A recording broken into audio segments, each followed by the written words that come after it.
KMCers, welcome back to another true crime video. So today we are going to be talking about a case that is pretty close to home, I would say. Let's talk about the Kelsey Smith case. So let's just get into this. So Kelsey Ann Smith was born on May 3rd of 1989. She was 18 years old at the time. She was from Overland Park, Kansas City in Kansas. Her parents were Missy and Greg.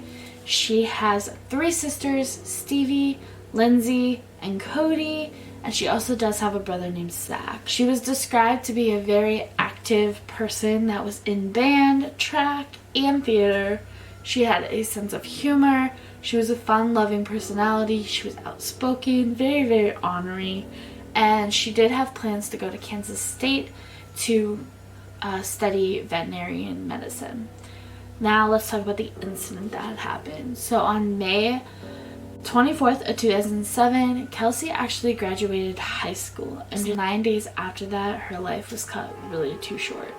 On June 2nd of 2007, Kelsey went to a Target to purchase a gift for her 6-month anniversary with her boyfriend John.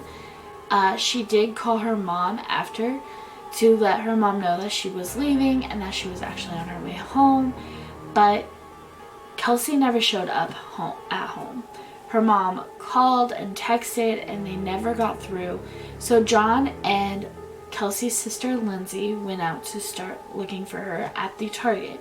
When they got there, she was not there. So they ended up going to the mall. While Lindsay and John were looking for Kelsey's dad, Greg, who was a veteran cop, called the police station to look into vehicle accidents, car accidents, hospitals, whatever. And shortly after John and Lindsay went to the mall, they ended up finding Kelsey's car abandoned right across the street from Target at the mall parking lot. They ended up called the police, and they waited there until the police got there. So now let's talk about the investigation. They found her car abandoned, so Kelsey was not in her car, nor was her phone or her keys. Her car was towed back to the police station, where they ended up processing for fingerprints and DNA. And the only thing that they could find was a fingerprint that was on a seatbelt in Kelsey's car. Kelsey's family and her boyfriend were interviewed, but they were cleared as suspects very quickly. Police went to go obtain Kelsey's phone records, and due to Verizon policy, the police could not get the records without a court order. So once they got the court order, they were just waiting for the phone records. So during that time, they ended up obtaining some surveillance video from Target. And in the video, you can see Kelsey entering the store, walking the aisles, getting her items, checking out, and exiting to the parking lot. So the outside footage of Target showed that she was walking to her car, putting her items in her passenger seat side, and then going to her driver's side, getting in her car, and driving away. While they were reviewing the footage, there was footage from across the street at the mall parking lot where they see the unidentifiable male coming out of her car and walking away. The police started to look into that footage, and they started looking at the Target footage, and they realized that it was somewhat of the same male, they believe. When they started to review the Target footage, they ended up finding someone forcing Kelsey into her car and making her drive away. When they started to look at the in-store footage, they had discovered that she was actually being watched in the store by a white male with a goatee in his 20s, wearing a white top and black shorts, believed to be the same male in all the other videos. Police ended up releasing the images to the public to help identify the male, and they were flooded with a bunch of tips. Most of them were invalid. They got multiple calls that came in identifying the suspect as Edwin Hall. When they pulled up his driving license photo, it was the same male that had multiple different addresses. So they went to a lot of different addresses, but they could not find Hall. Eventually, a neighbor ended up calling the police station saying that his name was Jack and that he actually lives next door. So they did end up locating Jack. Jack came to the station, and when he was being interviewed, he revealed that his legal name was Edwin Hall. So Jack, aka Edwin Hall, was actually married with a 4-year-old son. He didn't have an adult criminal record, but he was convicted in 1996 as a teen for holding a knife to his sister. The police ended up showing a photo of Kelsey, and he denied ever seeing her. The police did show the Target surveillance video photos, and that's when he admitted that he was in Target, but he does not remember seeing Kelsey. He did end up offering his DNA, his fingerprints, anything else to clear him. And after a while, the police sort of pressed Edwin about seeing Kelsey, and he later admitted that he did see Kelsey. I'm not sure how this plays in, but someone ended up calling the police saying that she was actually harassed by Edwin and that he ended up skipping paying the bill. And Edwin was arrested for a restaurant theft. 4 days after Kelsey's disappearance, Kelsey's phone records finally was given to the police.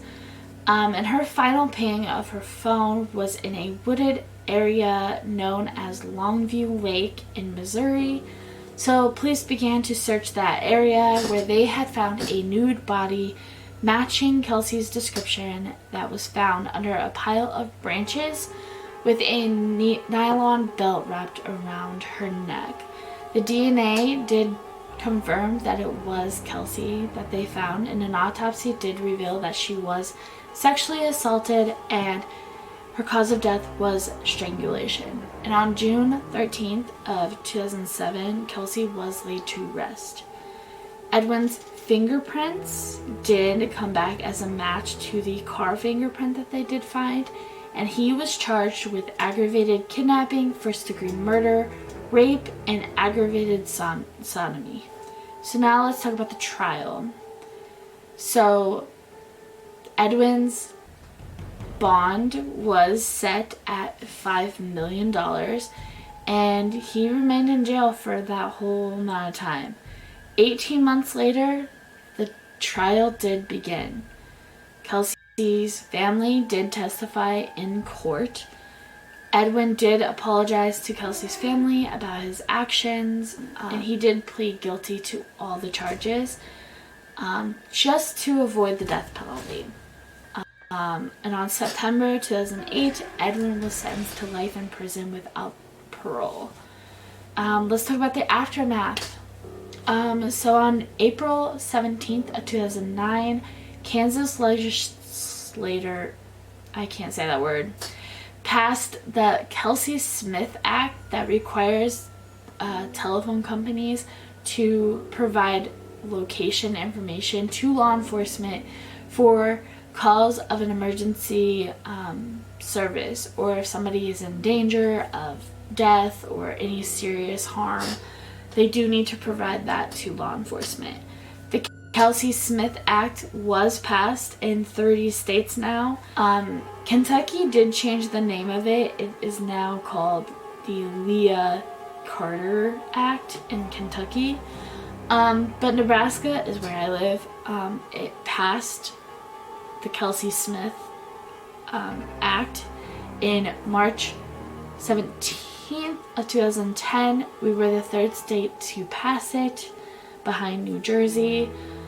And the family is trying to get it passed as a federal law in all 50 states. The family is also trying to spread situation awareness and self-defense training for all ages through their Kelsey Smith Foundation. And in 2015, Kansas used the Kelsey Smith Act to actually recover a baby that was in a vehicle that had gotten stolen. And the only reason why they found the baby was because the mother's phone was still in the car when the baby got stolen. So they did locate the baby, and the baby was rescued and saved, and everything is good now. And the person that was responsible did get arrested for that. So this act did help save that baby.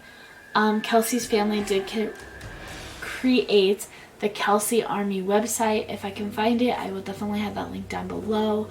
But I'm going to share some photos of Kelsey and her beautiful life, and yeah.